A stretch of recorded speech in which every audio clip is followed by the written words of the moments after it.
বিসমিল্লাহির রহমানির রহিম। আমি মোহাম্মদ আলী আমির হামজা মিঠু শেখ, 1 নম্বর যুগ্ম আহ্বায়ক, দৌলতপুর উপজেলা ছাত্রদল। সংগ্রামী সাথী ও বন্ধুগণ, আমরা আজকে উপস্থিত হয়েছি বাংলাদেশ জাতীয়তাবাদী দল বিএনপির 47তম প্রতিষ্ঠাবার্ষিকী উপলক্ষে। এই খলিশাগুন্ডি ইউনিয়ন বিএনপির উদ্যোগে যে কর্মী সম্মেলনের আয়োজন করা হয়েছে, এখানে আপনারা ইতিমধ্যে দেখতে পেয়েছেন হাজার হাজার নেতাকর্মী উপস্থিত হয়েছে।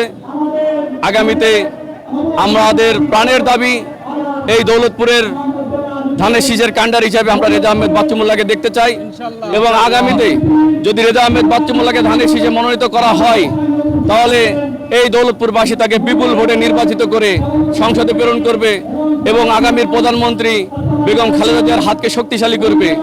এই দৌলতপুর উপজেলা ছাত্রদল রেজা আহমেদ বাচ্চু মোল্লার সাথে শুরু থেকে আছে এবং আগামীতেও থাকবে, কারণ অতীতে এই দৌলতপুর উপজেলা ছাত্রদল সহ সমস্ত অঙ্গ সংগঠন এবং নেতাকর্মীদের যেই বিপদ আপদ, যে মামলা হামলা, নির্যাতন, নিপীড়ন যা কিছু হয়েছে দ্বারা সবকিছুতে আমরা এই রেজা আহমেদ বাচ্চু মোল্লাকে কাছে পেয়েছি, এবং আমাদের প্রাণের নেতা এই জনাব রেজা আহমেদ বাচ্চু মোল্লা, আমরা আগামীতে তাকে এই দৌলতপুরের 1 আসনের এমপি হিসেবে আমরা দেখতে চাই। ধন্যবাদ।